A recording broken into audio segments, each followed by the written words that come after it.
कुछ समझ में आई हो? जो भी प्रॉब्लम हो रहा है वो एक दो एग्जांपल्स और देखोगे तो फिर क्लियर हो जाएगा।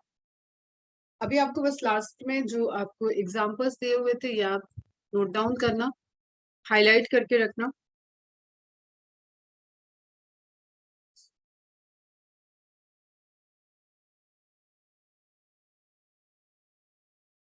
ये हो गया था कंप्लीट।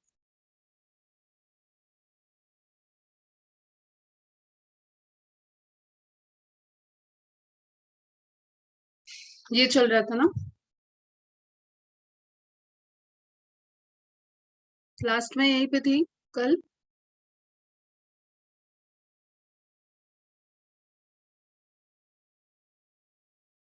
ओके चलो देखो ध्यान से। थैंक यू बेटा। The phenotype or trait will only be dependent on the functioning of the unmodified allele. Okay, the unmodified functioning allele which represents the original phenotype is the dominant allele. जो भी nature में wild है, पहले था, वो हमेशा क्या रहेगा बेटा? डोमिनेंट। तो आपको मैंने कल एक प्लस साइन बताया, दूसरा वाइल्ड टर्म, तीसरा डोमिनेंट टर्म, कैपिटल लेटर। ठीक है बेटा, ये सब चीजें आपको दिखे और प्लस साइन, तो आप ये समझ जाना कि वहां पे बात हो रही है किसकी? डोमिनेंट की। बात हो रही है किसकी? प्योर की, जो ओरिजिनल था, पहले था। Okay, and the modified allele is generally the recessive allele. इसी एलील में मॉडिफिकेशन हुआ जिसको हम शॉर्ट में म्यूटेशन कह सकते हैं। म्यूटेशन, मॉडिफिकेशन, सर्टेन चेंजेस हुए और उसके रिजल्टेंट फिर नेचर में क्या आ गए? रेसेसिव आ गए। ये इवोल्यूशन के पॉइंट ऑफ व्यू से आपको ध्यान रखना है। और अब भी इवोल्यूशन काफी आगे जा चुका है, तो यहाँ पे और स्टिल चल भी रहा है। कोई हो सकता है कोई नई चीज ऐसी इवॉल्व हो जाए जो अभी तक एग्जिस्ट नहीं कर रही है। तो evolution is continuous process. Hence, in the example above, the recessive trait is seen due to non-functional enzyme or because no enzyme is produced. Recessive trait कब दिख रहा है? आप जब भी देखते हो कि recessive trait एक्सप्रेस हो गया, मतलब होमोजाइगस पेयर में आया और वो अपने को एक्सप्रेस हो गया, इसका मतलब जो डोमिनेंट ट्रेट के लिए एंजाइमेटिक सिस्टम था बिहाइंड द सीन, जो आपको दिख नहीं रहा है, फिनोटिपिक के लिए जो मेटाबॉलिक पाथवेज डोमिनेंट ट्रेट को एक्सप्रेस करने के लिए थे, उसके एंजाइम या तो नॉन फंक्शनल हो गए होंगे, ओके, या तो कोई एंजाइम ही नहीं वहां पे प्रोड्यूस हो रहा होगा। नॉन फंक्शनल भी म्यूटेशन है, मतलब जब वो वाइल्ड था तो प्रॉपर फंक्शनल एंजाइम थे, जब वाइल्ड से वो रेसेसिव में कन्वर्ट हुआ है तो उसी जैसे जैसे सपोज ए जीन किसी एंजाइम को प्रोड्यूस करता था और वो रिस्पॉन्सिबल है टॉलनेस के लिए। अब देखो हम क्या बता रहे बेटा, एकदम सिंपल वे में समझो। पहले जेनेटिक डिसऑर्डर तक अपने को जाना है बेटा, समझना तो पड़ेगा। ए जीन के अंदर जो इंफॉर्मेशन है वो कुछ ऐसे एंजाइम प्रोड्यूस कर रहे थे जो कि टॉलनेस की फिनोटिपिक मैकेनिज्म के लिए रिस्पॉन्सिबल है। ओके, उसमें म्यूटेशन हुआ। म्यूटेशन कैसे हो सकता है कि एंजाइम फॉर्म हो रहा है लेकिन नॉन फंक्शनल हो रहा है। एक कंडीशन मैंने बताया, एंजाइम था लेकिन नॉन फंक्शनल है। तो उससे क्या हुआ कि टॉलरेंस नहीं हो पाएगी। ओके, एंजाइम ही नहीं बना, कोई एंजाइम नहीं बना, टर्मिनेशन हो गया, नो एंजाइम। प्राइमरी प्रोटीन की लॉन्ग चेन ऑफ पॉलीपेप्टाइड बनी ही नहीं, पहले वो टर्मिनेट हो गई यही कहीं और उसको बनना था इतना लंबा। तो जब यहाँ पे टर्मिनेट हो गया तो वो एक प्रोटीन का स्ट्रक्चर तो गया ही नहीं, तो नो एंजाइम। तो उस केस में भी क्या हुआ? टॉलरेंस नहीं है। तो इसका मतलब ये है बेटा कि recessive is nothing, recessive is the functional suppress functionality और just negligible functionality of dominant gene. Recessive is you can say कि जीन में होने वाला ऐसा चेंज है, ऐसा चेंज है वाइल्ड वैरायटी के जीन से लेके न्यू वैरायटी के जीन में, जिसमें कि मेटाबॉलिक पाथवेज को कोलैबोरेट करने के लिए, फंक्शनिंग करने के लिए जो एंजाइम्स चाहिए थे उनकी सिंथेसिस या तो स्टॉप हो गई है या तो वो एंजाइम मॉडिफाइड हो गया और वो नॉन फंक्शनल है। तो उसकी वजह से क्या हो गया? रेसेसिव एलील अपने आप को एक्सप्रेस करना, वो दूसरे पाथवे के थ्रू वार्प कर दिया उन्होंने।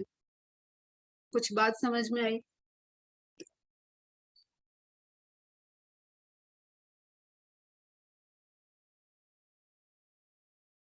रिलेट हुआ? समझ में आई हो तभी हाँ करो, नहीं आई तो ना करो। और पहले एक चीज बताओ, हम जेनेटिक्स बहुत टफ तरीके से पढ़ा रहे हैं क्या? जेनेटिक्स टफ है बेटा, लेकिन बहुत इजी भी है। बहुत टफ तरीके से पढ़ा रहे हैं क्या? रिलेट नहीं कर पा रहे हो?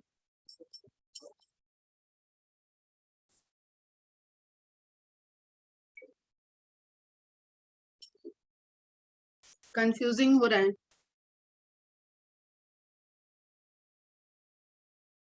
तो क्वेरी करना, जब भी तुम्हें लगे कि तुम फंस रहे हो तो क्वेरी करो, उस दिन की क्वेरी उसी दिन। चलो अब आगे देखते हैं। एनसीईआरटी कह रही है कोडोमिनेंस के बारे में, इंपॉर्टेंट है बेटा, डायरेक्ट पूछे जाते हैं क्वेश्चन यहाँ से। इसमें एग्जांपल आपका ब्लड ग्रुप का ही है, जो मैंने तुम्हें कल बोला था कि तुम लोग रिवाइज करो, सर्कुलेटरी सिस्टम में पढ़ाया हुआ है। Till now we were discussing process where the F1 resembled either of the two parents or was in between. Two parent में से एक में था, एक के जैसा था, तो हम लॉ ऑफ डोमिनेंस को कह रहे थे, और इन बिटवीन था तो हमने इनकम्प्लीट डोमिनेंस को देखा, मतलब लॉ ऑफ डोमिनेंस या डोमिनेंस। और इनकम्प्लीट डोमिनेंस को कब देखा? जब इन बिटवीन देखा। मिराबिलिस जलापा वाला केस, 4 o'clock प्लांट। ओके बच्चा? But in the case of codominant, the F1 generation resembles both parent. दोनों की तरह, दोनों पेरेंट की तरह आ सकता है, पैचेस में आ सकता है, जिसमें मैंने कल तुम्हें बताया था कि अगर कोई हैन, मुर्गी, काऊ, इनके बॉडी पे आपको पैचेस दिखते हैं, कलर्स के पैचेस दिखते हैं। देखो ह्यूमन के केस में आपको स्किन पे पैचेस दिखा तो that is the symbol of symptom of a certain disease. Okay, लेकिन आप एनिमल्स के केसेस में बहुत सारे देख रहे हो पैचेस। अगर जेब्रा पे आप लाइनिंग देख रहे हो, उसका भी एक जीन पैटर्न है बेटा, तभी वो लाइनिंग उस तरीके से बन रही है। ठीक है, आप फेदर्स को अलग अलग स्पॉटेड में देख रहे हो, पिगमेंटेड फेदर्स देख रहे हो, तो उसके पीछे भी जीन है। सिंपल बात है। Okay, a good example is different type of red blood cells that determine ABU blood grouping in human being. ABU blood groups are controlled by the gene I. Question है अब ये सब NCERT का, इसलिए मैं बोल दे रही हूँ और आप एक बार रिकॉल कर लो। The plasma membrane of the red blood cell, RBC, has sugar polymer. Sugar polymer बोले तो ग्लाइकोप्रोटीन्स, इसकी डिटेल भी आपको पता है। That protrude from its surface and the kind of sugar is controlled by the gene. Protrude from the surface मतलब surface से निकले हुए रहेंगे, सरफेस पे रहेंगे। और आपको पता है जब भी ऐसे रिसेप्टर होते हैं तो वो प्लाज्मा मेम्ब्रेन के आउटर सरफेस पे होते हैं। ये सब सेल चैप्टर की नॉलेज है। ये हो गया उसका इनर सरफेस, ये हो गया उसका आउटर सरफेस। आउटर सरफेस और इनर सरफेस के बीच में कंपैरेटिव कैरेक्टरिस्टिक्स में ये पॉइंट हम लोग देखते हैं कि receptors are present on the outer surface of plasma membrane. Okay, now the gene I has 3 allele, IA, IB and I. किसी को कहीं कहीं ओ लिख देगा, IO, ध्यान रखना है आपको। तो जो ब्लड ग्रुप सिस्टम है that is multiple gene system. और मल्टीपल जीन सिस्टम के लिए मैंने बताया था उसी टाइम तुम्हें कि ये किसी एक पर्सन में नहीं देखे जा सकते। मेरे अंदर मेरा ब्लड ग्रुप स्टडी होगा तो मल्टीपल जीन के, अगर आपको फिनोटाइपिक वेरिएशंस स्टडी करना होगा तो you have to learn whole population. ये सब चीजें दिमाग में रखा करो। एक पूरी पॉपुलेशन को स्टडी करोगे तब आप बोलोगे A blood group, B blood group, A B blood group, O blood group. Okay, सिर्फ एक पर्सन पे स्टडी करोगे या एक पर्सन की फैमिली हिस्ट्री पे स्टडी करोगे तो you don't report any kind of blood group. हो सकता है ओ आपको एक भी ना मिले, ए आपको एक भी ना मिले, बी और ए बी मिल रहा है ऐसे। ओके, तो complete study, phenotypically study for multiple genes, you need to study the population level of genetics. The allele IA and IB produce a slightly different from the sugar, while allele I does not produce any sugar. अब A और B receptor, जैसे आप बोलते हो कि A blood group होगा तो उस पे A का शुगर होगा, B ब्लड ग्रुप होगा तो B का शुगर होगा, मतलब कार्बोहाइड्रेट ग्लाइकोप्रोटीन का रिसेप्टर होगा। लेकिन I होगा तो आपको कैसे बताया मैंने? नो O, ओ पे कोई रिसेप्टर नहीं है, नो रिसेप्टर, मतलब किससे रिलेटेड, ब्लड ग्रुप से रिलेटेड कोई रिसेप्टर यहाँ पे नहीं प्रोड्यूस होगा। Okay, because human are diploid organism, each person possess any two of the three gene, I gene, L. अब क्योंकि डिप्लॉयड है तो बेटा या तो एक मदर से आएगा एक फादर से आएगा, तो कोई भी आए उसके पास पॉसिबिलिटी सिर्फ 2 ही एल की है। इसलिए मैंने बोला पॉपुलेशन स्टडी करना पड़ेगा। I A and I B are completely dominant over I O group पे डोमिनेंट होते हैं, कॉम्बिनेशन भी दिखाया था मैंने। In other words when I A and I are present only I A expresses because I does not produce any sugar, and when IB and I are present, IB expresses. Again reason, I पे कोई sugar कोई receptor नहीं होगा। But when I, ये आपके काम का statement है, when IA and IB are present together, they both express their own type of sugar. दोनों को एक दूसरे की डोमिनेंसी से कोई फर्क नहीं पड़ेगा, दोनों अपने अपने रिसेप्टर प्रोड्यूस कर देंगे, और यही है कोडोमिनेंस। आ गई बात समझ में? इस पे बात करते हैं। Hence, red blood cells have both A and B type of sugar. Since there are 3 different alleles, there are 6 different combination of these 3 alleles that are possible, and therefore a total of 6 different genotypes of the human ABO blood types are reported. Okay, 1, 2, 3, 4, 5, 6 genotype देखो आप इसका, आई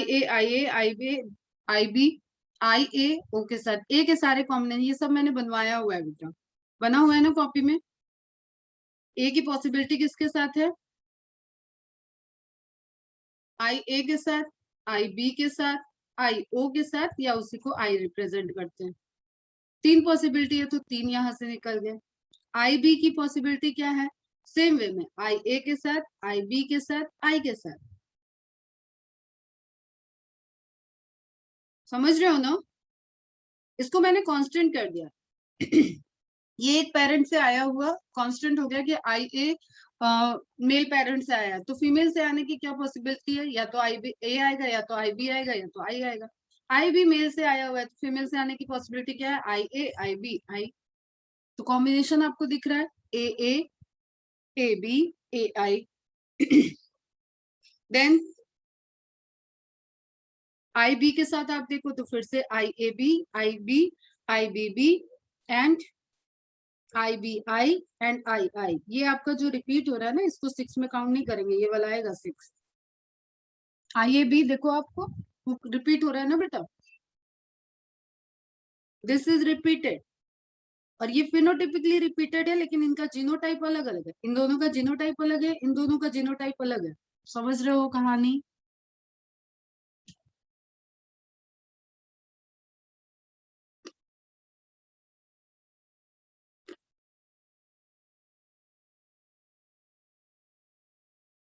हाँ बेटा antigen ही है, लेकिन ये antigen वो pathogenic antigen नहीं होते, दीज आर रिसेप्टर्स, ये ध्यान रखना बस। एंटीजन एंटीबॉडी रिएक्शन के लिए आप आरबीसी का जब ब्लड ग्रुप डिफाइन करना चाहते हो ब्लड का, तो आप इसको एंटीजन की तरह लेते हो, क्योंकि एंटीबॉडी प्लाज्मा में प्रेजेंट होते हैं।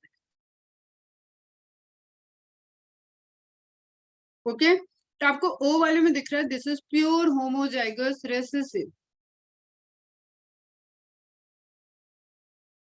अब आप बताओ, मैं जो बात कह रही हूँ वो सब आपको समझ में आई? इन सारे ब्लड ग्रुप को आप एक पर्सन में नहीं देख सकते, 2 पर्सन में नहीं देख सकते, तो मल्टी जीन एनालिसिस के लिए आपको पॉपुलेशन लेवल पे स्टडी करनी पड़ती है। इतना क्लियर? पॉपुलेशन लेवल स्टडी करनी पड़ेगी। Is it clear? दूसरी बात मैं ये कह रही हूँ, दिस इज मल्टी जीन, मतलब 3 जीन इन्वॉल्व है इसमें, आई ए आई बी एंड आई या आई ओ, लेकिन एक इंडिविजुअल क्योंकि डिप्लॉयड है इसलिए सिर्फ 2 ही जीन आएंगे या 2 एलील आएंगे, एक ही बात है। Is it clear? एक मदर से आएगा एक फादर से आएगा। कहानी खत्म करें इसकी, समझ में आ गई सबको? चलो, how many phenotypes are possible, अब तुम लोग बताओ फटाफट। फिनोटाइप कितने हो सकते हैं? अभी पॉजिटिव नेगेटिव को छोड़ दो, कितने फिनोटाइप हो सकते हैं?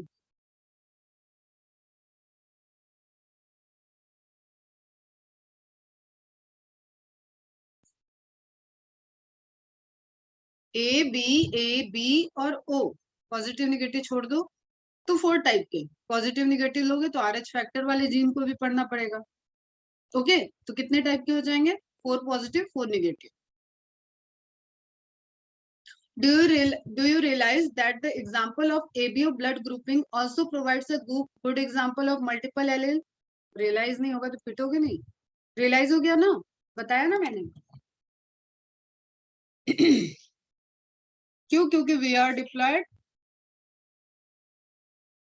हमारे पास 2 ही जीन आएंगे, लेकिन पूरे पॉपुलेशन में 3 जीन है।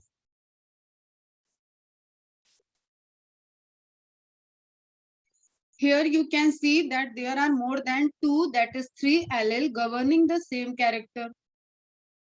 Okay, since in an individual only 2 alleles can be present, multiple alleles can be found only when population studies are made. This is question statement है, ये assertion reason का statement है बेटा, ये करेक्ट स्टेटमेंट है, ध्यान रखना, मार्क करो इसको एनसीईआरटी में। ये टेबल आप देखो फिर अच्छे से ध्यान से, आपको समझ में आ जाएगा। ये गैमेट है बेटा, इसको लिख लो यहीं पे, ये मेल गैमेट लिख लो।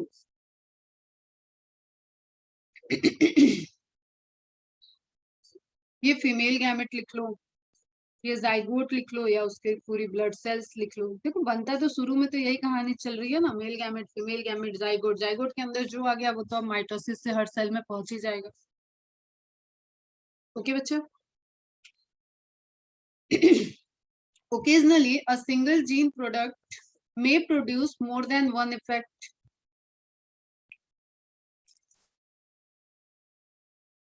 रुको अभी, ये प्लियोट्रॉफी स्टार्ट हो गया, पीछे चलते कुछ रह गया क्या इसमें? कोडोमिनेंस का इमेज बताया मैंने, ये वाला इमेज एक बार देख लो आप। वैसे तो कल बता दिया था। रेड के लिए कैपिटल आर आर, व्हाइट के लिए small R R. Capital R R gamete कैसे होंगे? Types of gamete only one type. R कितने नंबर में बन सकते हैं? आर और आर अलग अलग। Types of gamete one type, number R और आर। ओके, 2। ऑल पिंक आए क्योंकि इनकम्प्लीट डोमिनेंस है। फिर आपने सेल्फिंग कराई आर आर का। Types of gamete 2, R sorry capital R and small R, 2 possibility है। तो मेल गैमेट 2 तरीके के, फीमेल गैमेट भी 2 तरीके के। टोटल नंबर ऑफ गैमेट हो गए 2 इंटू 2 4। पुनेट में बॉक्स कितने आए? 4, 1 2 3 4। कॉम्बिनेशन किया R R R, capital R capital R capital R R, capital R small R R R, cap small R capital R capital R R, small R small R R R. तो हमें यहाँ पे in between दिख रहा था, जिसको हमने बोला फिनोटिपिक रेशियो भी 3:1 की जगह 1:2:1 होता है, जीनोटिपिक रेशियो भी 1:2:1 होता है। किसी को कोई क्वेरी यहाँ से? तो फिनोटिपिक रेशियो, जीनोटिपिक रेशियो, जहां जहां रेशियो आ रहे हैं सारे रेशियो को निकाल के एक टेबल बना लेना रेशियो की, क्वेश्चन प्रिपेयर हो जाएगा। तो रिजल्टेंट आपको क्या दिख रहा है? रेड और पिंक फ्लावर दिख रहे हैं। स्नैपड्रैगन नाम याद रखना, where one allele is incompletely dominant over the other allele। Snapdragon पूछ लेगा किस फिनोमेना में स्टडी किया गया है, इनकम्प्लीट डोमिनेंस है। कैरेक्टरिस्टिक्स क्या ली गई थी? फ्लावर कलर लिया गया था। क्या रिजल्टेंट रेशियो मिला था? 1:2:1। ये है यहाँ से उठने वाले 4-5 क्वेश्चन। ओके बच्चा।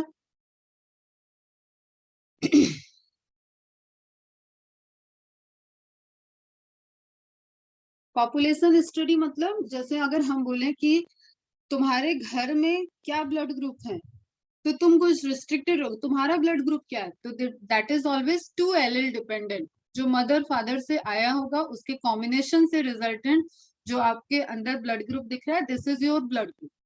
लेकिन हम कहें कि एबीओ सिस्टम को पूरा एक्सप्लेन करो, तो हो सकता है आपके घर में भी एबीओ सारे टाइप के ब्लड ग्रुप नहीं हो, आपकी फैमिली हिस्ट्री में भी सारे टाइप के ब्लड ग्रुप नहीं है। लेकिन इफ आई सेड कि study the Ratnagiri population for blood group, okay, that is population study. Human population की स्टडी करनी पड़ेगी फॉर मल्टीपल एलिल्स, लाइक क्योंकि सभी में दो दो के कॉम्बिनेशन जा रहे हैं, तो देयर इज पॉसिबिलिटी कि दो दो दो दो के जो अलग आपको 6 जीनोटाइप दिख रहे हैं, उस तरीके के कॉम्बिनेशन बनने के चांसेस एक पूरे पॉपुलेशन में आप निकालोगे कि कितने परसेंटेज, जैसे मैंने तुम्हें बताया है कि ओ पॉजिटिव, बी पॉजिटिव, इनके काउंट ज्यादा है पॉपुलेशन में, ज्यादा नंबर में है, तो that is resultant of population study. अभी क्लियर है?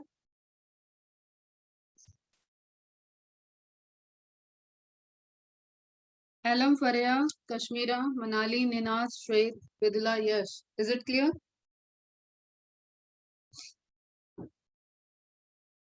Very good. अब चलो आगे देखते हैं। अब हम लोग बात करेंगे एक कॉन्सेप्ट की, दैट इज प्लियोट्रॉफी। प्लियोट्रॉफी मतलब पहले समझ लो फिर थ्योरी पे आते हैं, ठीक है? आपको जस्ट समझना है बेटा।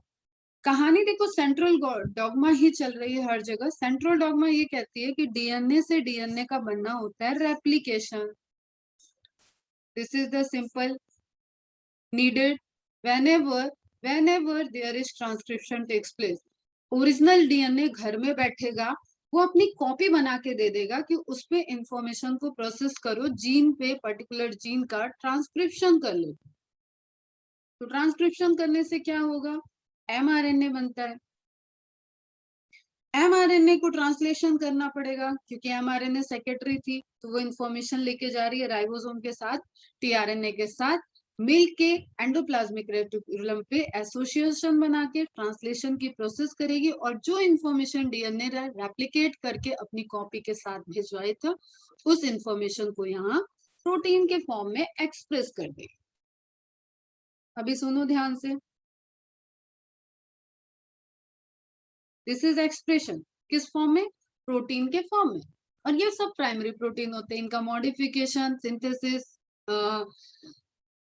फोल्डिंग, ठीक है, एडिशन, कॉन्जुगेटेड प्रोटीन, ये सब कहाँ पे बनते हैं? गोल्जी एपरेटस में बनता है। तो प्रोटीन का फॉर्मेशन हो गया।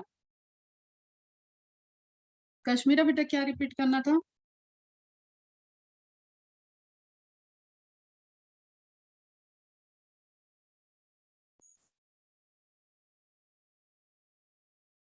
ओके चलो फिर से पूछ लेंगे, अभी ये खत्म होता है तो पूछना क्या बोल रही। तो उस केस में आप देख रहे हो कि बैकग्राउंड में जो चल रहा है, that is central dogma of molecular biology, application, transcription, translation. बेटा एक रिसर्च स्कॉलर से पढ़ रहे हो तुम लोग, ये चीजें तो एकदम क्लियर करके जाओ, मजा आ जाएगा एमबीबीएस में पहुंचोगे, ठीक है? ट्रांसक्रिप्शन, ट्रांसलेशन, ये सारी मैकेनिज्म बैकग्राउंड में हर वक्त चल रही है। 2000-3000 रिएक्शन चल रहे हैं एक सेल के अंदर। उसके रिजल्टेंट आपको, रिजल्टेंट जो चीजें दिखती है उसी से प्लाज्मा मेम्ब्रेन बन रहा है, उसी से आपका माइटोकॉन्ड्रिया में सेलुलर रेस्पिरेशन हो रहा है, साइटोप्लाज्म में ग्लाइकोलिसिस हो रहा है, पेंटोज पाथवेज चल रहा है, बहुत सारा पीपीपी आपने देखा था। तो इस तरीके के जो आप पाथवेज देखते हो, वो इस मैकेनिज्म से ही कंट्रोल हो रही है। फिर मैंने आपको बताया था इंटरमीडिएट, इंटरमीडिएट प्रोडक्ट, तो ये सारी मैकेनिज्म हर जगह चल रही है। अब प्लियोट्रॉफी क्या हो गया? एक जीन के अलग अलग रूप, एक जीन के अलग अलग रूप, मतलब सपोज एक जीन से कोई एंजाइम फॉर्म हुआ तो वो अलग अलग पाथवे में चला गया। एक पाथवे के लिए वो एनाबॉलिक रिएक्शन कर रहा है, एक पाथवे में वो कैटाबॉलिक रिएक्शन कर रहा है। जैसे मैं आपको ग्रुप ऑफ एंजाइम में बोलूं तो एटीपेज, एटीपेज एटीपी की सिंथेसिस भी करता है और एटीपी की हाइड्रोलिसिस भी करता है। This is a group of enzymes, जिसके सब एंजाइम्स हैं। रिलेट कर पा रहे हो ना? तो प्लियोट्रोपिक जीन ऐसे हो गए बेटा, जो फॉर्मेशन तो कर रहा है एक ही एंजाइम का, लेकिन उस एंजाइम के डिफरेंट डिफरेंट पाथवे पे अफेक्ट है। आई बात समझ में?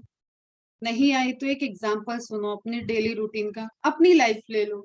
You are what? You are a student. Student चलो बाद में ले आते हैं। You are a human being, आप एक इंसान हो, आप एक स्टूडेंट हो।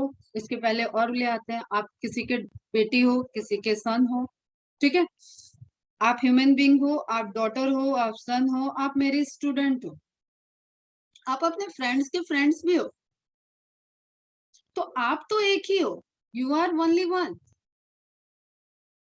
बट आप जब एज ए ह्यूमन बीइंग हो तो आपका एक अलग नेचर है। आप एज ए डॉटर और सन बिहेवियर कर रहे हो दिन में घर में, तो आप अलग तरीके से बिहेवियर कर रहे हो। आप मेरे पास हो तो आपका बिहेवियर अलग है, आप अपने दोस्तों के बीच में हो तो आपका बिहेवियर अलग है। रिलेट करो, एग्जाम्पल को रिलेट करो और यस और नो बोलो। तो आप हो लेकिन आपके अलग अलग रूप हैं। तो एंजाइम एंजाइम है, लेकिन एंजाइम का मोड ऑफ एक्शन अलग अलग पाथवे में अफेक्ट अलग अलग कर रहा है। ओके बच्चा, क्लियर है? इससे डिजीज होगी, डिजीज आगे आएगी, इसलिए एकदम ये क्लियर होना चाहिए। वेरी गुड, सबको क्लियर हो गया। प्लियोट्रॉफी नया ऐड हुआ है, इंपॉर्टेंट है बेटा ये। पहले आता था, पहले एनसीईआरटी में नहीं था, फिर एनसीईआरटी के लास्ट में ऐड किया गया, फिर चैप्टर के अंदर ऐड कर दिया गया। वेरी वेरी इंपॉर्टेंट रहेगा ये, 2 साल पहले एंटर हुआ है। तो pleiotropy is basically one gene control more than one trait. आपका ये जो रूप है ना बेटा, दिस इज योर ट्रेट। आप अलग अलग जगह अलग अलग काम कर रहे हो, फंक्शन कर रहे हो। तो एंजाइम, अब तुम इसको रिलेट करोगे कि मैडम आपने तो एंजाइम स्पेसिफिसिटी पढ़ाया था। हाँ बेटा मैंने पढ़ाया था, बट मैंने उसमें वहां पे तुम्हें आइसो एंजाइम भी पढ़ाए थे, जो डिफरेंट टाइप के एंजाइम एक तरीके का काम करते हैं, ये भी पढ़ाया हुआ है। मैंने तुम्हें ये भी पढ़ाया था कि ब्रॉड कैटालिस एंजाइम अगर देखोगे तो बहुत सारे रिएक्शंस को वो कैटालिटिक एक्टिविटी शो करेगा, ठीक है। तो एक पर्टिकुलर सबस्ट्रेट के लिए एंजाइम स्पेसिफिक है, आज भी हम वही कह रहे हैं। वन जीन में मोर देन वन कैरेक्टर, हाँ ये तो तुम कंक्लूड करती। तो वन जीन कंट्रोल कई सारे कैरेक्टर, वन ट्रेट, मोर देन वन ट्रेट। ओके बच्चा, अब चले थ्योरी पे वापस। यहाँ पे एग्जांपल दिया हुआ है, जैसे बी जीन का, capital B gene is dominant for the shape of seed. Multiple trait को देख रहे हैं, मल्टीपल ट्रेट में क्या है, स्टार्च ग्रेन सिंथेसिस। ये बी बी के फॉर्म में रहेगा या बी बी के फॉर्म में रहेगा, ये दोनों ही केस में एक्सप्रेशन जरूर करेगा बेटा। शेप ऑफ सीड के लिए ये कैपिटल बी, स्मॉल बी और कैपिटल बी दोनों ही डोमिनेंट है। अभी मैं कंक्लूजन कर रही हूँ, फिर आते हैं कि कैसे। और कैपिटल बी और स्मॉल बी अगर रह गया तो ये तो आ गया, आपको शेप ऑफ सीड मिलेगा, लेकिन जो उसके अंदर स्टार्च ग्रेन की सिंथेसिस है ना, वो due to the presence of recessive gene suppress हो जाएगी और कंप्लीट नहीं हो पाएगी, तो ये फुल्ली डोमिनेंट नहीं हुआ। इसको आप रिलेट किससे कर दोगे बेटा, इनकम्प्लीट डोमिनेंस से। बोलो हाँ या ना, इंटरमीडिएट आ जाएगा। ओके, जैसे just suppose shape of seed, ये भी राउंड है, ये भी राउंड है, ये बीबी से आया है, ये बीबी से आया है, तो शेप ऑफ सीड आपको राउंड ही दिख रहा है, लेकिन स्टार्च ग्रेन की सिंथेसिस यहाँ ज्यादा हुई है इसलिए ये लार्जर सीड है, यहाँ कम हुई है इसलिए ये स्मॉल सीड है। समझ में आई कुछ बात?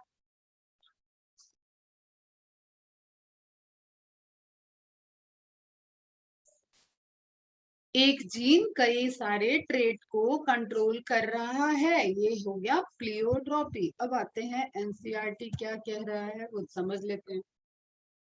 Heterozygotes produce round seeds and so बीज, ये मैंने कुछ लाइन मिस की है क्या यहाँ? यहाँ से आएगा। Occasionally a single gene product may produce more than one effect, यही हम देख रहे हैं, ठीक है। ओकेजनली ऐसा हो सकता है कि एक सिंगल जीन प्रोडक्ट कई सारे इफेक्ट को कंट्रोल कर रहा है। प्रोडक्ट जीन की इंफॉर्मेशन देखो बेटा, एक जीन एक ही प्रोडक्ट बनाएगा, एक जीन एक प्रोडक्ट, लेकिन ये प्रोडक्ट कई सारे ट्रेट को, कई सारे कैरेक्टर को कंट्रोल कर रहा है। ट्रेट 1, ट्रेट 2, ट्रेट 3, ठीक है। कैसे? ये जो प्रोडक्ट था, ये प्रोजेक्ट हम मान ले एंजाइम 1 है, तो एंजाइम मेटाबॉलिक पाथवे 1 में भी कंट्रोल कुछ वर्क किया, मेटाबॉलिक पाथवे सेकंड में भी कुछ वर्क कर रहा है, मेटाबॉलिक पाथवे थर्ड में भी कुछ वर्क कर रहा है, तो इसके रिजल्टेंट इसका इम्पैक्ट दिखेगा, इसके रिजल्टेंट इसका फेनोटिपिक इम्पैक्ट दिखेगा, इसके रिजल्टेंट इसका इम्पैक्ट दिखेगा। तो उसी तरीके से आपके इम्पैक्ट भी 3 तरीके के हो गए, समझे? लेकिन ये कॉमन है, ये कॉमन है बेटा, समझना बहुत जरूरी है बेटा। मैं ये नीट क्वालिफाई करने के लिए चैप्टर नहीं बता रही हूँ, ये मैं सिर्फ आपको आपका बेस स्ट्रॉन्ग करने के लिए भी पढ़ा रही हूँ। आपको बहुत सारे आगे डिजीज और डिसऑर्डर्स पढ़ने होंगे जिसमें आपको कॉन्सेप्ट क्लियर रहना चाहिए, जीन का, जेनेटिक्स का, बड़ी प्रॉब्लम आती है नहीं तो फिर आगे। तो एक जीन से एक ही टाइप का प्रोडक्ट बनता है, प्रोडक्ट में वेरिएशन तब तक नहीं होता जब तक जीन में म्यूटेशन नहीं होगा, जीन में चेंजेस नहीं होगा, लेकिन वो प्रोडक्ट अलग अलग मेटाबॉलिक पाथवे में चला गया, तो मेटाबॉलिक पाथवे 1 2 3 उसके अलग अलग impact, phenotypic 1 phenotypic 2 phenotypic 3। Gene एक ही था, कंट्रोल किया उसने 3 पाथवे को, 3 प्रोडक्ट, मतलब कैरेक्टर को। चलो अब देखते हैं फटाफट। For example, star synthesis in pea seeds is controlled by one gene. It has 2 allele, capital B and small b. Starch, अब देखो ये सब चीजें अब समझ में आनी चाहिए, ये बेसिक्स आप पढ़ चुके हो, मोनोहाइब्रिड वही कहानी है, 2 एलिल होना, जीन होना, कैरेक्टर क्या है स्टार्च, फंक्शन क्या है स्टार्च का फॉर्मेशन। तो स्टार सिंथेसिस पी सीड में ही देख रहे हैं, उसको कंट्रोल कौन कर रहा है, जीन कंट्रोल कर रहा है, कौन से gene, B gene. B gene के कितने एलिल हैं, 2 एलिल हैं, तो मल्टीपल एलिल हुए क्या, नहीं हुए मैम। आगे बढ़ते हैं। Starch is synthesized effectively by capital BB homozygote condition, homozygous, and therefore large starch grains are produced। निकाल लो इसको, कैपिटल बीबी होमोजाइगोट है तो लार्ज स्टार्च ग्रेन प्रोड्यूस हो गए। In contrast BB homozygote homozygous recessive condition have lesser efficiency in star synthesis, कम efficiency है इसकी star synthesis के लिए, and produce smaller starch grain, smaller starch grain produce हो गया। अब तुम्हें ये आना चाहिए कि मैम तो ये रिंकल होगा, वही तो यहाँ देखना है बेटा कि ये रिंकल होता है या राउंड हो जाता है। After maturation of the seed produce हुआ, मैच्योर हो रहा है seed, BB seeds are round and the BB seeds are wrinkled, ये रिंकल हो गया, प्योर रेसेसिव था, ये बीबी सीड्स आपका राउंड हो गया। कैसे, क्योंकि प्योर रेसेसिव वाला केस है ये। यहाँ तक की कहानी हुई क्लियर? कहानी क्या आ गई, कंडीशन ऑब्वियसली कहाँ दिखेगा आपको, F1 जनरेशन में प्रोड्यूस राउंड सीड, जो फिनोटिपिक एक्सप्रेशन दिख रहा है दैट इज राउंड सीड। तो मेंडल के अकॉर्डिंग ये क्या हुआ कि B seems to be dominant allele, जब राउंड दिख रहा है तो अपने राउंड वाला क्या कैरेक्टरिस्टिक्स था, capital B capital D, capital B capital B, ये वाला राउंड था, okay, and so B seems to be dominant allele, but the starch grains produced are of intermediate size। starch grain seed के अंदर produce होगा बेटा in capital Bibi seeds, न बीबी के according पूरे फुल साइज का स्टार्च ग्रेन बना, न ही स्मॉल बीबी के अकॉर्डिंग रिंकल बना, ऐसा भी नहीं बना, ऐसा भी नहीं बना, क्या बन गया है ऐसा और साइज हो गया छोटा, ये क्या हो गया कैपिटल बी कैपिटल बी। अभी हम क्रॉस भी दिखा देते हैं। So if starch grain size is considered as the phenotype, then from this angle the alleles show incomplete dominance। बस आपका क्वेश्चन हो गया सॉल्व, ओके। तो कैपिटल बी क्या कहानी कह रहा है कि ये शेप के लिए अकेला भी डोमिनेंट है, डोमिनेंट है, हेट्रोजाइगस कंडीशन में भी डोमिनेंट है,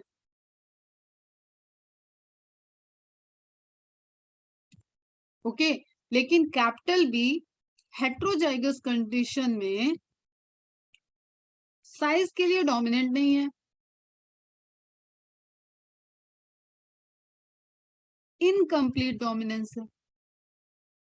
आगे बात समझ में? For what? Seed size. Therefore conclude करते हैं, dominance is not an autonomous feature of a gene और the product that it has information for. Dominancy को हम ऐसा नहीं कह सकते कि वो हर केस में फुल्ली डोमिनेंट या ऑटोनोमस इंडिविजुअल, वो पर्टिकुलर जीन ही रिस्पॉन्सिबल है कि वो कैरेक्टर आएगा ही आएगा। ठीक है, उसका इंटरमीडिएट भी आ सकता है, ये हम लोगों ने ऑलरेडी इनकम्प्लीट डोमिनेंस में स्टडी किया है। इट डिपेंड्स, अंडरलाइन करना इसको, इसको सब अंडरलाइन होना चाहिए। It depends as much as on the gene product, as much on the gene product and the production of a particular phenotype from this product।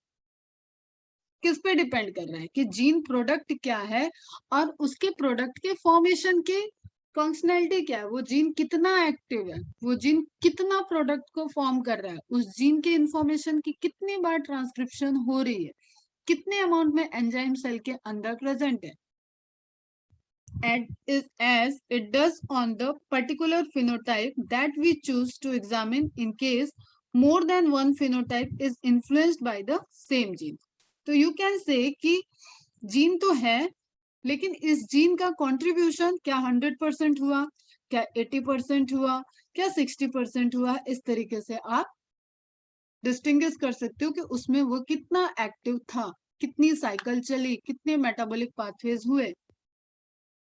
Okay बेटा, और फिर आप हेट्रोजाइगस केस में तो देख ही रहे हो कि बीबी में तो कैपिटल बी स्मॉल बी में वो इनकम्प्लीट डोमिनेंस को शो कर रहा है फॉर द सीड साइज। समझ में आया ये वाला पैराग्राफ?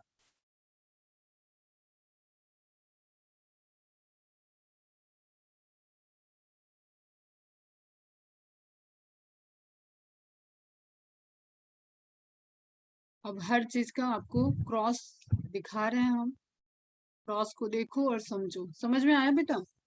अब कैपिटल बीबी ट्रेट किसका है? Big and round. B B small B B small and wrinkled. Gamete का फॉर्मेशन एक ही टाइप का गैमेट होगा, कैपिटल बी स्मॉल बी। पहली कहानी खत्म। क्रॉसिंग कराई इनके बीच में, आपने हाइब्रिडाइजेशन कराया, ब्रीडिंग कराई, तो कैपिटल बीबी यहाँ पे क्या बनेगा? Capital B B. Okay, capital B B की क्या करा दी गई? सेल्फिंग। तो capital B B cross with capital B small B, sorry capital B small B cross with capital B small B. ये हो गया आपका F1 जनरेशन, ये हो गया आपका F1 जनरेशन का सेल्फिंग का क्रॉस। नाउ अगेन फिर से कहानी वही है। Types of gamete, 2 male gamete, 2 female gamete. देखो मैंने नोट्स बनाने में भी, स्लाइड बनाने में ये पोर्शन इसलिए खाली छोड़ा है बेटा, आप पूछो जहां पे भी आपको नहीं समझ में आ रहा तो अपन राइट साइड में एक्सप्लेन करते हुए चलेंगे। Okay, capital B small B के सेल्फिंग कराने में आपको दो 4 तरीके के गैमेट टोटल मिले।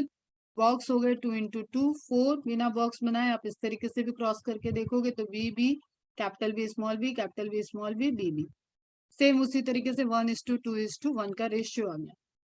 ओके, लेकिन फिनोटाइप, ये है आपका क्वेश्चन। साइज आ गई intermediate, this is incomplete dominance, इसको लिखो इनकम्प्लीट डोमिनेंस। शेप है round, this is complete dominance. तो ये क्या हो गया? Deviation from Mendelian law of dominance. हो गया क्लियर? फिनोटाइप में चेंजेस हो गए। राउंड के लिए तो वो डोमिनेंस है, अकेले आके भी राउंड को शो कर रहा है, लेकिन साइज के लिए वो इनकम्प्लीट डोमिनेंस है। और आपकी जो पूरी फिनोटिपिक अपीयरेंस दिखा उसमें big round 25%, small round sorry small wrinkle 25% and intermediate round 50%। Crossing आपकी लगभग इंटरमीडिएट वाली ही है, सॉरी इनकम्प्लीट डोमिनेंस वाली ही है। बस आपको ये देखना है कि दो कैरेक्टर थे यहाँ पे, एक कैरेक्टर इनकम्प्लीट डोमिनेंस को शो किया, एक कैरेक्टर कंप्लीट डोमिनेंस को शो किया, और इसलिए आपने इस जीन को क्या बोला, pleiotropy. More than one character is reported controlled by a single gene.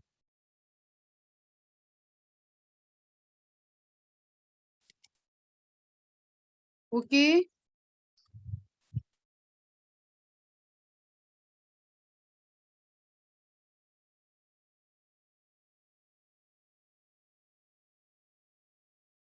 Which has two allele, capital B, small b.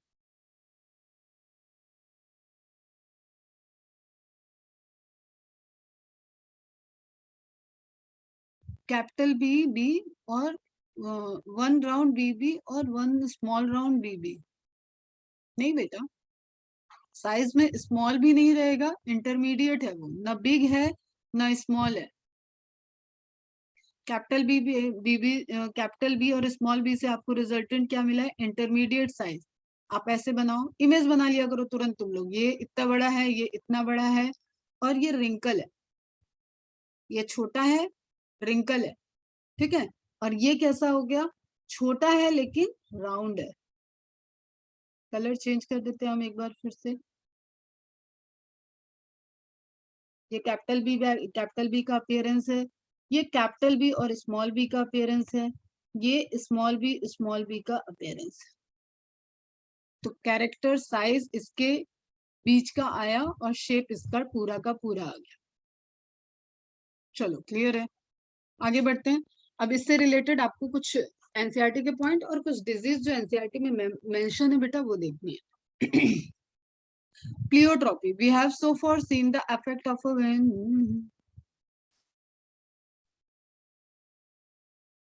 Okay, chalo. Gene on a single phenotypic trait. There are, however, instances where a single gene can exhibit multiple phenotypic expression. Such a gene is called pleiotropic gene. Gene को क्या बोलोगे आप? Pleiotropic gene बोलोगे.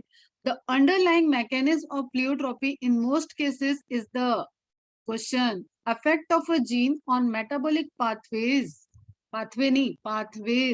which contribute towards different phenotypes. S को पकड़ना, pathways, phenotype, ठीक है। Metabolic 1 का रिजल्टेंट फिनोटाइप 1, मेटाबॉलिक पाथवे 2 का रिजल्टेंट फिनोटाइप 2, मेटाबॉलिक 3 पाथवे का रिजल्टेंट फिनोटाइप 3। सारे में एंजाइम कॉमन ले लिया हमने, एंजाइम इवन ही है, लेकिन अलग अलग पाथवे में उसका रोल अलग अलग हो गया। An example of this is the disease phenylketonuria. This is a genetic disorder, gene based disorder है, एमसीक्यू है, बहुत बार पूछा गया है और बहुत important. Which occurs in human, the disease is caused by mutation, question है, mutation in the gene that codes for the enzyme phenylalanine hydroxylase। अब देखो यहाँ पे जाओ सेंट्रल डॉग्मा में, फिर से जीन में हुआ म्यूटेशन मतलब डीएनए में हुआ म्यूटेशन, सॉरी जीन म्यूटेशन। हम थोड़ा फास्ट जरूर बोल सकते हैं, लेकिन हम कई बार एक ही बात बता रहे बेटा। जीन म्यूटेशन डीएनए में हुआ, तो डीएनए से एमआरएनए के पास डिफेक्टिव इंफॉर्मेशन, सेक्रेटरी भी गलत इंफॉर्मेशन लेके गई, सेक्रेटरी गई राइबोसोम से मिली, राइबोसोम भी तो इंफॉर्मेशन ही देख रहा था, टीआरएनए के साथ जुड़ के राइबोसोम ने जो इंफॉर्मेशन रीड की वो गलत ही इंफॉर्मेशन हो गई। तो या तो एंजाइम का फॉर्मेशन नहीं होगा या तो कोई डिफरेंट एंजाइम फॉर्म हो जाएगा। तो रिजल्टेंट हमें जो नॉर्मल एंजाइम चाहिए था वो नहीं मिला, तो इससे रिलेटेड जो मेटाबॉलिक पाथवे था वो डिस्टर्ब हो गया। मेटाबॉलिक पाथवे डिस्टर्ब तो डिजीज कंडीशन। अभी 2-3 बार ये चीज बताएंगे, यहाँ समझो आप the disease is caused by mutation in the gene that codes for enzyme. अब यहीं पे ये जो एंजाइम था उसका एग्जांपल इन्होंने दे दिया है फेनाइलएलानिन हाइड्रोक्सिलेज, ये आपको याद रहना चाहिए। phenylketonuria is disease which caused by the gene mutation and the formation of phenylalanine hydroxylase disturb. As word आया, मतलब ये क्या है बेटा, एंजाइम है, टायरोसिन का कन्वर्जन करता है, टायरोसिन का फॉर्मेशन करता है। अदरवाइज फेनाइलएलानिन स्टोर होने लगता है, फॉर्मेशन कन्वर्जन रुक जाता है। देखते हैं अभी इसका भी पाथवे छोटा सा, ताकि आपको, तो बोथ इंटरमीडिएट साइज, हाँ ठीक है, क्लियर, ये समझ में आ गया। म्यूटेशन कैसा है, ये भी क्वेश्चन है। Single gene mutation, single gene mutation मतलब एक जीन पे, अब म्यूटेशन पढ़ाएंगे तब हम बताएंगे, ठीक है। एक ही जीन में म्यूटेशन, एक न्यूक्लियोटाइड में म्यूटेशन होने से पूरी इंफॉर्मेशन चेंज हो गई। इसको कैसे समझोगे, जैसे लिखो AAGGCTT, ये है। मैंने बोला ये जी चला गया, हमेशा क्या होता है, ट्रिपलेट का कोडॉन बनता है, तो 1 2 3 1 2, और ये इनकम्प्लीट हो गया इस केस में, तो ये एक अमाइनो एसिड को बना रहा होगा, अमाइनो एसिड 1, ये अमाइनो एसिड 2 को बना रहा होगा। आगे जाएगा ये आरएनए में, तो ये यूयू हो जाएगा बेटा, अभी हम वो सब बाद में बात बताएंगे आपको।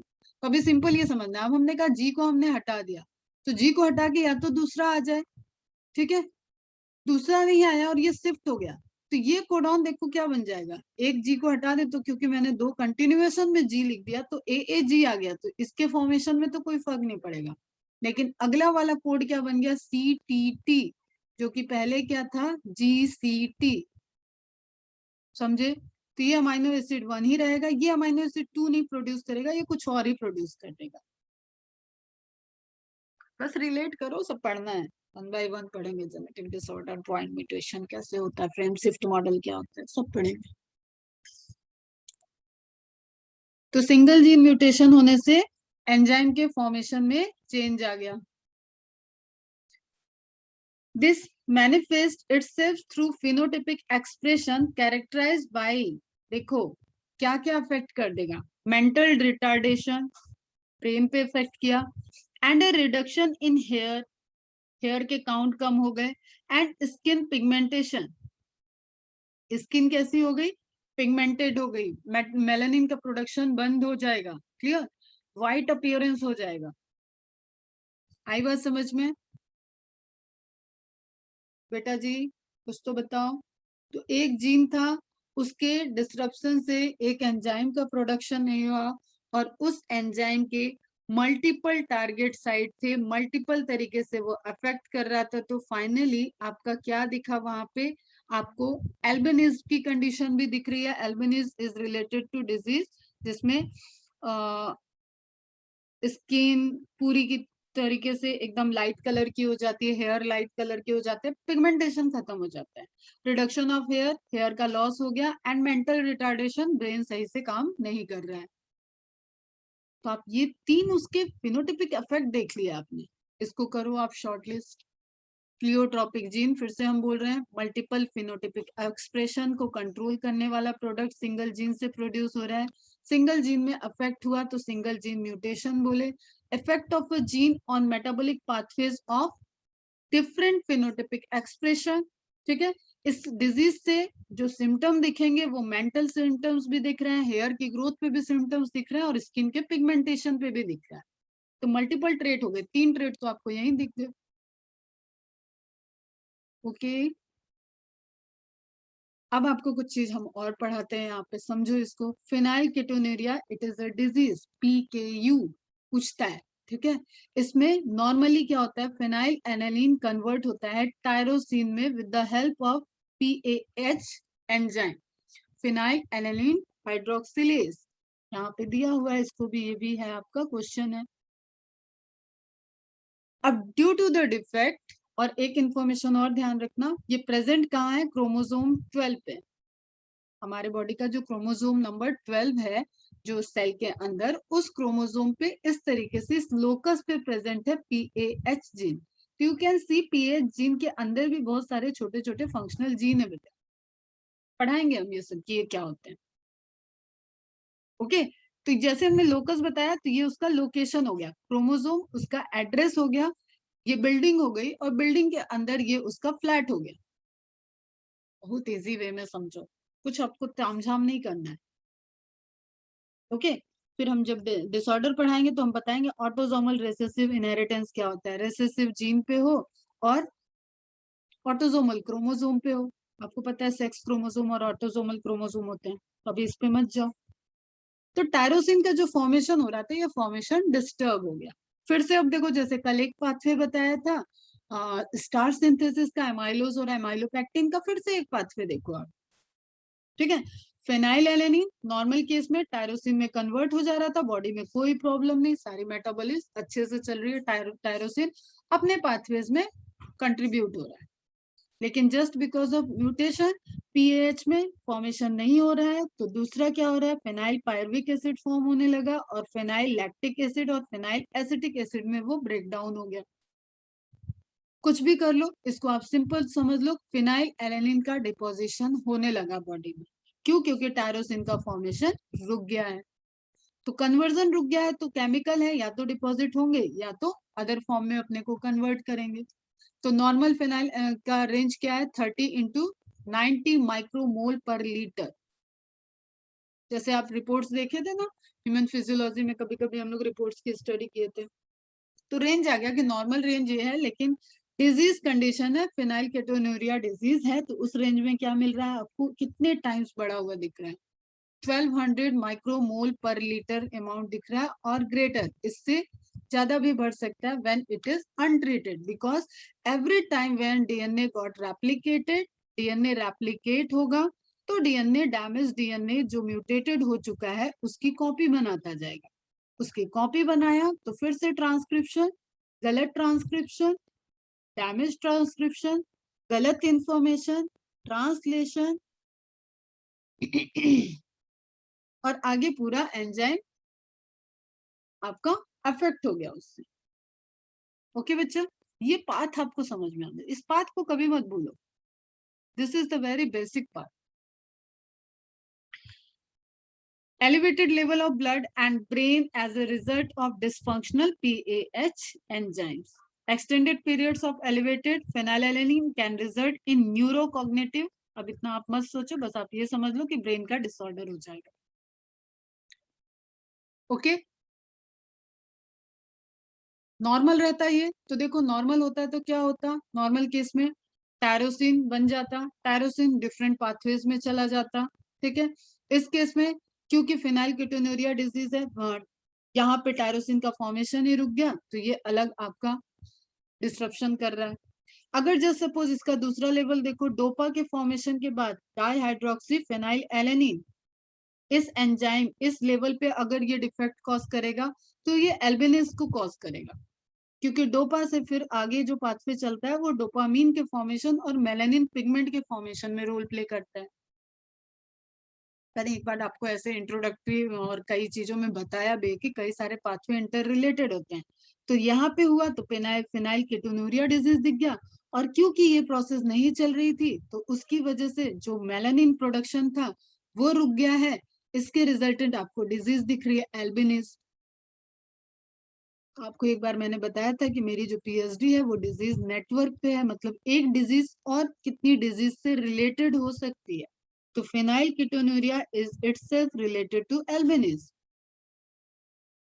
ओके, जो आपने पिगमेंटेशन आपके बुक में दिया हुआ है, इस पे मत जाओ, ये सब पाथवेज हैं, टेट्राहाइड्रो बायोप्रोटीन होता है, बायोप्टेरिन होता है, कन्वर्जन में रोल प्ले करते हैं, उन सब में आपको नहीं जाना। सिंपल आप कॉन्सेप्ट को समझो, अभी कॉन्सेप्ट आपके लिए जरूरी है। फेनाइल कीटोन्यूरिया के लिए फर्स्ट एंजाइम क्या हो गया, म्यूटेटेड हो गया, तो इसका फॉर्मेशन नहीं हुआ प्रॉपर, प्रॉपर फॉर्मेशन नहीं हुआ तो टायरोसिन की सिंथेसिस नहीं हुई प्रॉपर, टायरोसिन सिंथेसिस नहीं हुआ तो डोपामिन और मेलानिन का तो सवाल ही नहीं उठता। ओके, क्लियर है? तो डिजीज कंडीशन आ जाएगी, तो आपको ये एक्सप्रेशन दिखा ना अलग अलग तरीके का, कहाँ चले गए सब? देखो नॉर्मल केस में प्रोटीन फ्रॉम फूड गया, protein from muscles, amino acids हैं, फेनाइल एलेनिन आपकी एरोमेटिक अमाइनो एसिड, अगर आपको वो भी याद हो तो और अच्छी बात है। Other amino acid, phenyl alanine की ही पाथवे में एंट्री हो गई, फेनाइल एलेनिन हाइड्रोक्सिलेज उस पर वर्क किया और उसको कन्वर्ट कर दिया टायरोसिन में। ये एंजाइम नहीं प्रॉपर सिंथेसाइज हो रहा है, ये फंक्शन नहीं होगा, टायरोसिन का फॉर्मेशन नहीं होगा, इट कॉजेस फेनाइल एलेनिन का फॉर्मेशन, एकोमुलेशन स्टार्ट हो जाता है और उससे हेल्थ प्रॉब्लम्स आ रही है, जिसको आपने देखा, मेंटल रिटार्डनेस, बाल्डनेस मतलब हेयर ग्रोथ कम हो जाएगी, एंड पिगमेंटेशन। बाल्डनेस नहीं कहना इसको, लेस हेयरी कर, बाल्डनेस मतलब पूरा गंजा। बताओ समझ में आया? सिर्फ एक बच्चे को समझ में आया क्या? एलम, फरेहा, कश्मीरा, केतकी, ताली, प्रतीक, श्वेत, यश। हर एक में एडिशनल इमेज इसलिए दिखा रहे हैं कि समझ में आ जाए बच्चा। Very good. It is an autosomal recessive disorder, ये आप अपने एनसीईआरटी में ही वहीं पे लिख लो, एआरडी है ये, एआरडी। जब हम डिसऑर्डर पढ़ाएंगे तो हम आपको पूछेंगे कि आपने कोई ऑटोसोमल रिसेसिव डिसऑर्डर पढ़ा है क्या अभी तक मेरे से, तो आपको याद होना चाहिए कि हाँ, जेनेटिक डिसऑर्डर में हमने फेनाइल कीटोन्यूरिया पढ़ा था, जो आपने प्लियोट्रोपी में एग्जाम्पल दिया था। इतनी शार्प मेमोरी चाहिए एग्जाम क्वालिफाई करने के लिए। occurs due to accumulation of phenylalanine in the brain resulting in the mental retardation. ये एक पाथवे मैंने आपको इसलिए डिटेल में ले गई क्योंकि ये डिजीज भी मेंशन है एनसीईआरटी में। नहीं, जरूरी नहीं है बेटा, प्लियोट्रोपी नॉर्मल रहेगा। देखो कोई भी मेटाबॉलिक पाथवे में डिस्ट्रप्शन आएगा, there is disease, there will be disease. तो प्लियोट्रोपी नॉर्मल मैकेनिज्म है जो नेचुरली चल रही थी। अब ये नॉर्मली हुआ, डोपामिन का फॉर्मेशन, मेलानिन का फॉर्मेशन, कंट्रोल किससे हो रहा है? एक ही एंजाइम से कंट्रोल हो रहा था, this is the normal process. ये रुक गया, देखो कट है ये लाइन, ये रुक गया तो डिजीज हो गई पीकेयू, ये रुका तो डिजीज हो गया एल्बिनिज। तो एक पाथवे में दो डिजीज दिखाने की कोशिश किया। Very good. A classic example of pleiotropy is the human disease phenylketonuria. This disease can cause mental retardation, reduce hair, skin pigmentation. Phenylketonuria is due to mutation in a single gene that codes for the enzyme phenylyl hydroxylase, which is present on chromosome number 12. ये interview का भी question है, medical में interview में पूछा जाता था, ठीक है। phenylalanine hydroxylase converts the amino acid phenylalanine into tyrosine. आपको याद हो दोनों एग्जांपल हैं अमाइनो एसिड्स के। Due to mutation, converts of phenylalanine to tyrosine is reduced or ceases, या तो completely अगर इन डिफेक्ट हो चुका होगा तो वो सीज कर जाएगा, और अगर इन बिटवीन डिफेक्ट है तो रिड्यूस, लेवल भी डाउन हो सकता है, टायरोसिन की सिंथेसिस डाउन हो सकती है। ओके, क्लियर है? दूसरी एक डिजीज आपको पढ़नी है, cystic fibrosis. Cystic fibrosis, one gene पढ़ाऊं मैं? ज्यादा तो नहीं हो रहा है? प्लियोट्रॉपी कंप्लीट कर लेते हैं, डिजीज पढ़ लो थोड़ा, है ना। डोपामिन न्यूरोट्रांसमीटर भी है, डोपामिन केमिकल भी है, डोपामिन जो आपके सोने उठने से रिलेटेड हार्मोन है वो भी है।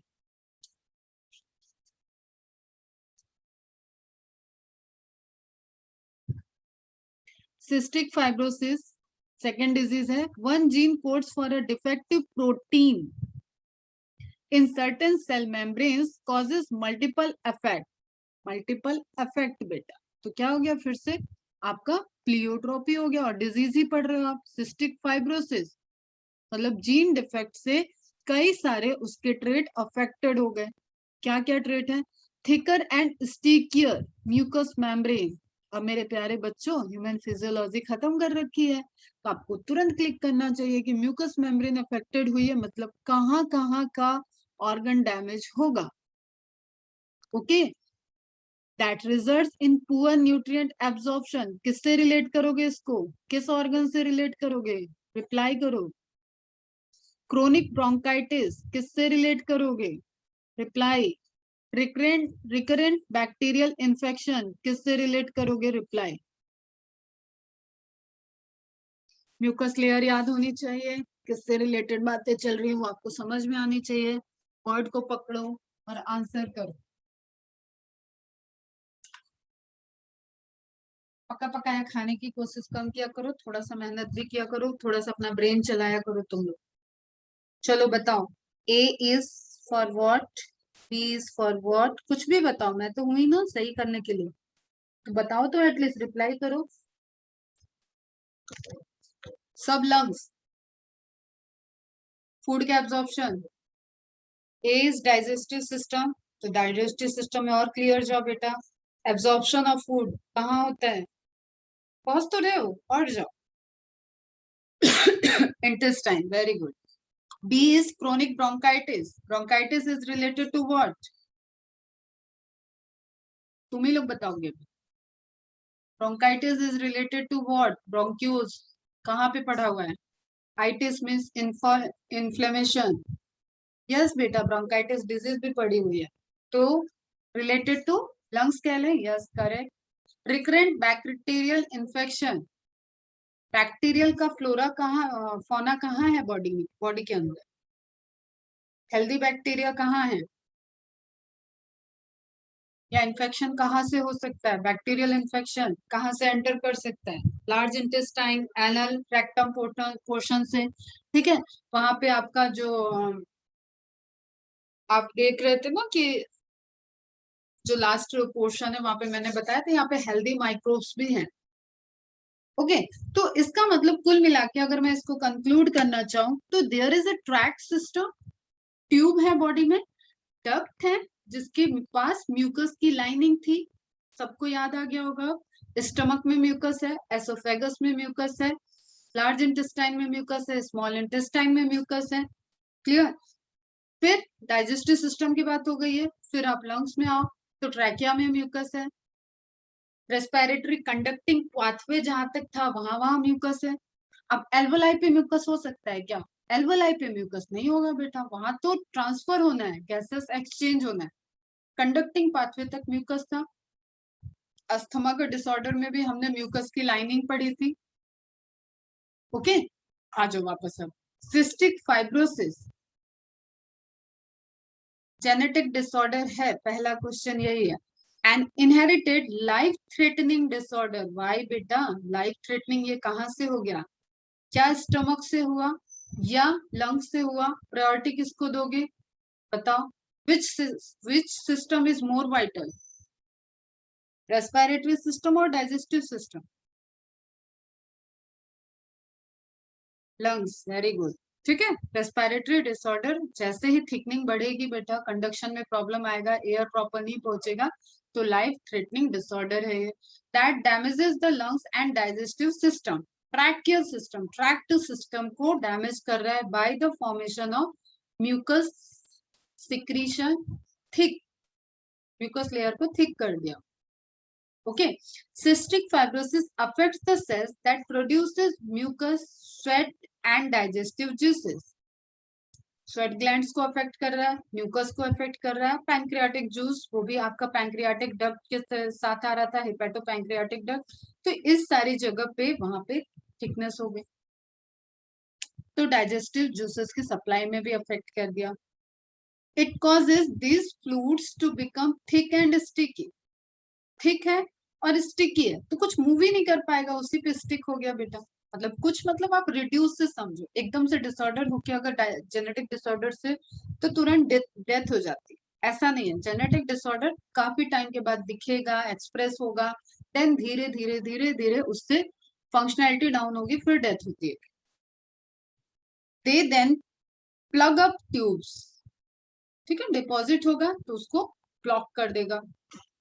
डक्ट एंड पैसेजवेज, तो आपको जहां जहां ट्यूब, डक्ट एंड पैसेजवेज की आप बात कर रहे हो वहां पे आपके बॉडी के मतलब पर्सन जो सिस्टिक फाइब्रोसिस से इन्फेक्टेड होगा उसमें म्यूकस सिक्रीशन बढ़ जाएगा, और म्यूकस सिक्रीशन यू नो कि that is a very important mechanism, healthy mechanism, लेकिन जस्ट वो ट्रिगर हो गई और सिक्रीशन इंक्रीज हो गया, कई गुना टाइम बढ़ गया, तो अब ये जो आपका हेल्दी मैकेनिज्म था वो किस में कन्वर्ट हो गया, डिजीज मैकेनिज्म, डिजीज बन गया, वो गुनाह हो गया शरीर के लिए। ओके बच्चा, समझ में आया? तो ये हो गया आपका सिस्टिक फाइब्रोसिस। तो देखो म्यूकस इन एयर वॉइस सब आपने खुद ही आंसर किया, तो अब ये आप कभी नहीं भूलोगे। Stomach, lungs, pancreas, small intestine, जहां जहां आप देख रहे थे आपका डक्टल सिस्टम है, ट्रैक्ट है, पाथवेज है, मतलब ट्रैक्ट है, ओके, वो सब अफेक्टेड होंगे बॉडी में। तो मल्टी ऑर्गन सिम्टम्स दिख रहा है, प्लियोट्रॉपी हो गया, okay. Again information noted down, chromosome number 7 पे डिसऑर्डर है CFTR जीन में,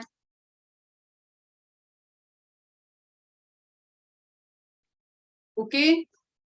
अफेक्ट कहाँ पे हुआ? ट्रैकियल सिस्टम, ट्रैक्ट सिस्टम,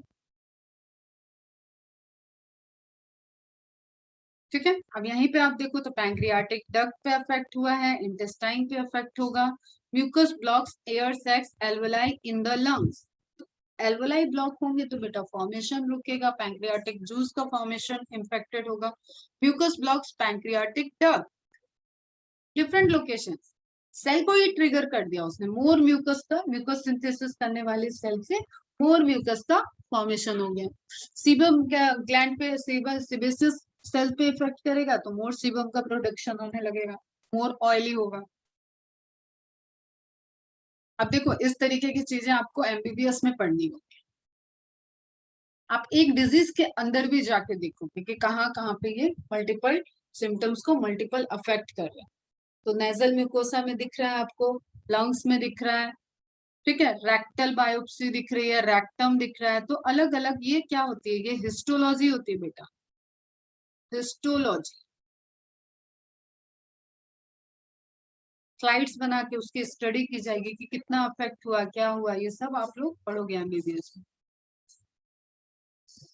तो सिस्टिक फाइब्रोसिस में आप सिंपली देखो तो हेल्दी जो पाथ था, एक अच्छा खासा डायमीटर था, उसके रिस्पेक्ट में म्यूकस सिक्रीशन ज्यादा हो गया है। डाइजेस्टिव ट्रैक्ट में तो फिर भी चलेगा, लेकिन अगर ये रेस्पिरेटरी ट्रैक्ट में होगा तो ये ऑल ऑफ सडन मतलब काफी तेजी से फिर वहां पे डिसऑर्डर एकदम से फैटल हो जाएगी,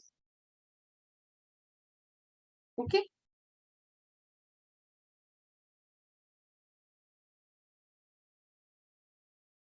ठीक है, हेल्दी एयरवे, सिस्टिक फाइब्रोसिस। तो आप ये इसका स्क्रीनशॉट ले लेना बेटा, CFTR जीन होता है, CF जीन भी लिखोगे तो भी करेक्ट है। Cystic fibrosis gene produces faulty chloride transport channel, ये लाइन याद रखना, ये बाउंसर क्वेश्चन है। पहले मैंने बताया ना, पहले बहुत हाई लेवल की जेनेटिक इंफॉर्मेशन आती थी, तो क्लोराइड ट्रांसपोर्ट चैनल जो होता है उसको ये अफेक्ट किया है, okay. Causing mucus to build up in liver, pancreas, lungs, sweat gland. तो इसके डिफरेंटेड आपको certain different kind of phenotypic trait दिख रहे हैं जिससे ये सब ऑर्गन अफेक्टेड हो जाए। तो एक gene multiple target, again pleiotropy, okay बच्चा, इज इट क्लियर? एनसीईआरटी से हो गया कवर सबका?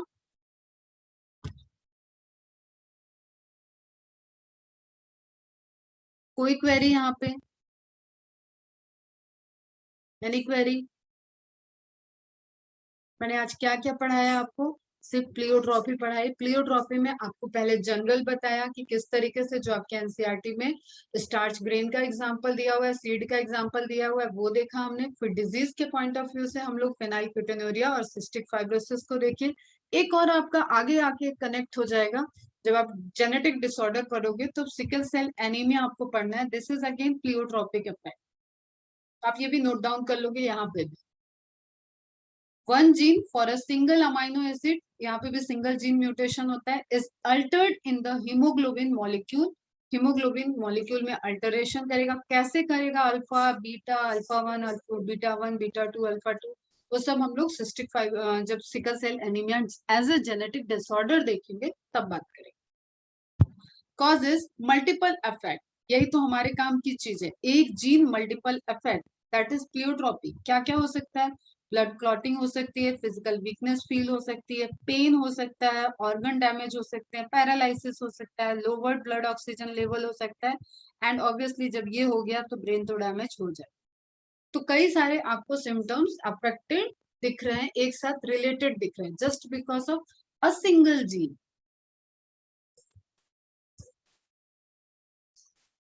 किसमें बेटा, किसमें क्या होता है? मैंने फिर यहाँ पे आपको डिजीज बताई, phenylketonuria, cystic fibrosis and single cell anaemia. ये अभी आपको पढ़ना है जेनेटिक डिसऑर्डर में, इसका भी थोड़ा थोड़ा नाम आएगा दोनों का, बट आप यहाँ पे ये ध्यान रखना, these are the example of pleiotropy. तो आपको करेक्ट स्टेटमेंट पूछा जाएगा तो जेनेटिक डिसऑर्डर एंड प्लियोट्रॉपिक अगर दोनों दिया है और ऑप्शन में बोथ दिया है तो सिर्फ जेनेटिक डिसऑर्डर को मत करना, ये भी आपको ध्यान रखना पड़ेगा, and correct option is both.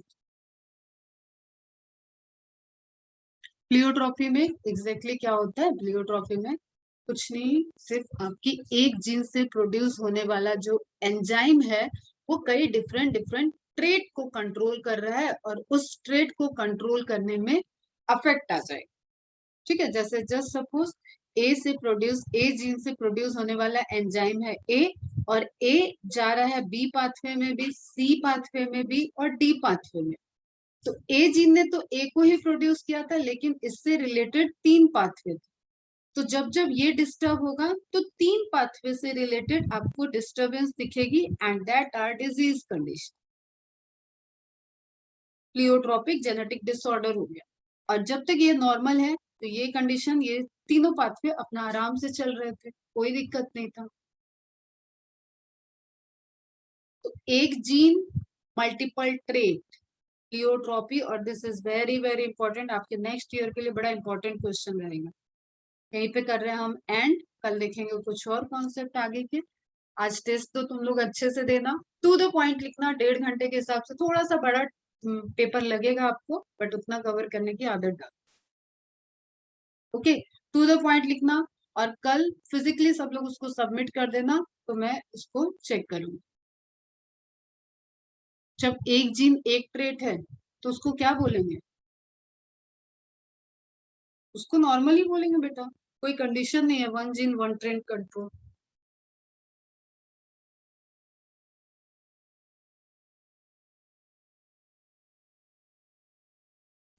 Okay, चलो देखती हूँ, मैं कोई टेक्निकल टर्म होगा तो मैं बताती हूँ।